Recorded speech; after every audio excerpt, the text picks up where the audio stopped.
Uppercut, uppercut, sonic boom! Well, hello there humans, how are you? I'm Bushka and today I'm going to be talking about tactics. And we're going to talk about it through the scope of squads.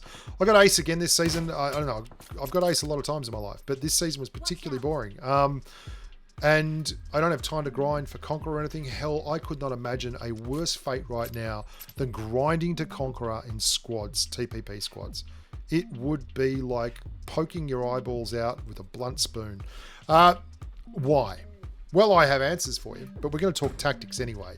While we get our preamble done, I'm going to let you watch as we magically work our way around the edge of the field here. There's a few things have gone into making classics incredibly boring for me right now. And one of them is a surprise. Another one is not so much a surprise. The not so much a surprise is that people are good now. Everyone has a level of skill that is well beyond where things were when I started playing the game. I was talking to Ouija yesterday when we were doing a runic power hot drop. And I said, you know, I used to drop FPP bootcamp and make videos where I'd get 20 kills. And I couldn't beat a solo squad now in FPP if they were playing with their toes. Everyone is good. Everyone holds angles because they know everyone else is good.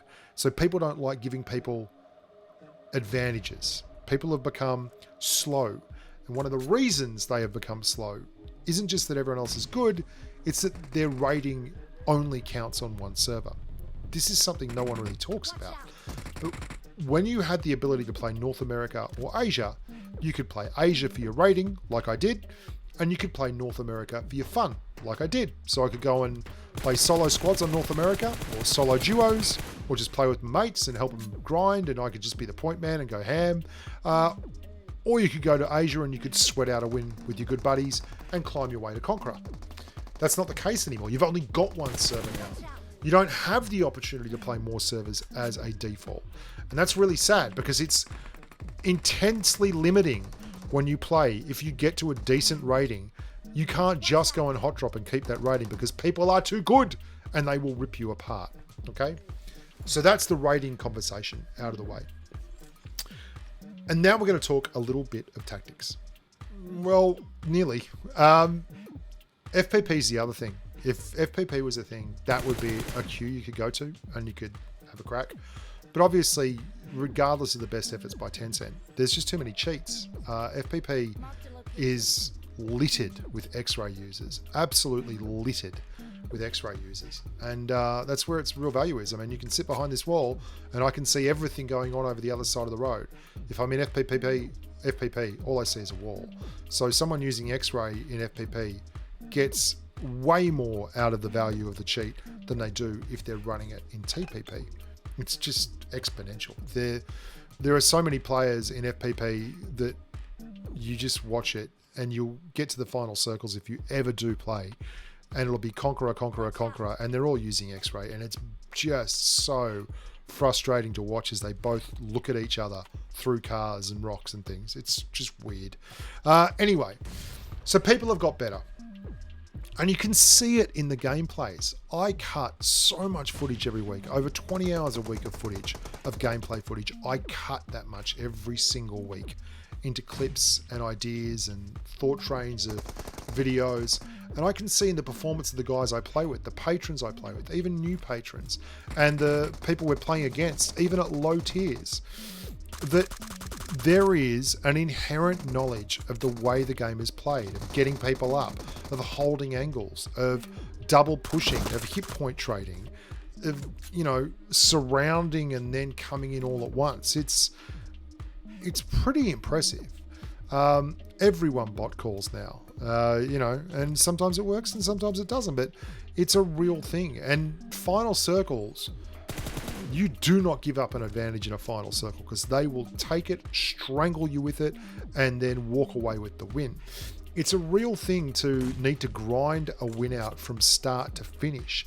But that's what it's felt like this season. I was looking at Twitter the other day and Rolex was talking about it. And I actually saw that after I posted something similar. Like, this is the sweatiest, hardest, most difficult to enjoy season I've ever played of classics. Now, sure, I've had some fantastic games which have been wonderful, but It's not been the big damage, easy freewheeling kind of stuff. It's been the let's get it done and grind it kind of stuff. Let's have a look a little bit of that grindy gameplay here. I'm going to show you a hot drop with me and KR Fox. We're playing duo squads on the Asia server. Actually, this is Asia.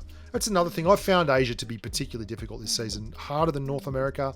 That can also be a time zone thing. When I play on North America, my evening, there's not a lot of people on, right? When I play at my morning, it's harder. So there is definitely a difference between when everyone is on and the kinds of people that are on. When the kids are on, it's effing hard, right? What I want to talk about here is the grind. You'll see Foxy and I, there's a couple of squads that drop with us. There's a young Indo going down. Bad luck, buddy. And we find them and we grind them up one person at a time, but it's so methodical. And this is something that has been really coming to the fore in both my gameplay and my partner's gameplay as we move through this season. If you don't have good tactical awareness, you're going to get gobbled up alive. And that means making use of small openings, changing angles, covering each other as you move. You can see Foxy was getting the grenade up the stairs there, the smoke, so I covered him down the other way. And then we're going to make another move. Fox is now smoking. That, like, these are things like to drop school. I used to just drop school and kill everyone. That's what used to happen. Solo squad, drop school, kill everyone. These are low tier players for the most part. We're talking diamond and under, okay? And they are good. Okay, they might not be the best gunfighters, but they all understand that if they move, they're going to get punished for it. And so you've got to play accordingly. And Foxy's just keeping smokes down that corridor so that the guy down the other end doesn't have any kind of option. Now, that's a grenade from someone else, but what we're going to do is sneak through here and try and get an angle on the guy up top. Here we go. I don't think he's there anymore, but we're just working through it one little bit at a time and staying in contact. We're not sure if it's still two squads or if there's just one squad left, but we've been working the numbers. And look how slow and methodical this is. It's not always going to be like this. Sometimes you will get crazy fast lobbies. And if I could go and play another server, I'd just go and play KRJP, because there's so much in KRJP that is lovable about aggressive gameplay. But anyway, that's another conversation. You can see if you stay together and you just keep working these angles, eventually people will make errors. If they don't, sometimes nowadays you just have to walk away. That's not what we do here, but that's been an ever increasing tactic that I think is very valid now. People do not give up their angle. There's people at apartments right now while we're watching this video who have been at apartments since they dropped there and have not left the one apartment building and will probably not leave there until they graduate university and start a family. This is the world we're living in. The idea that you can breeze through it is ludicrous.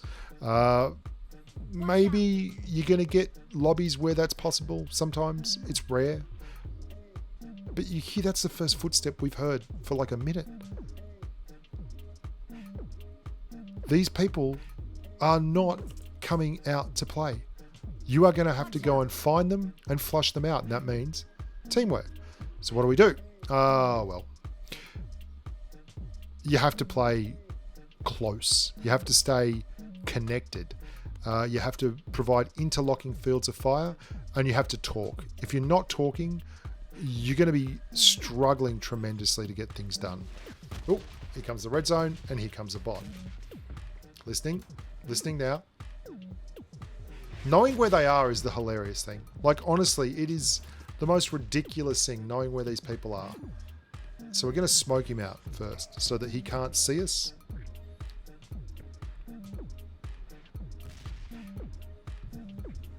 And then we're going to go in together.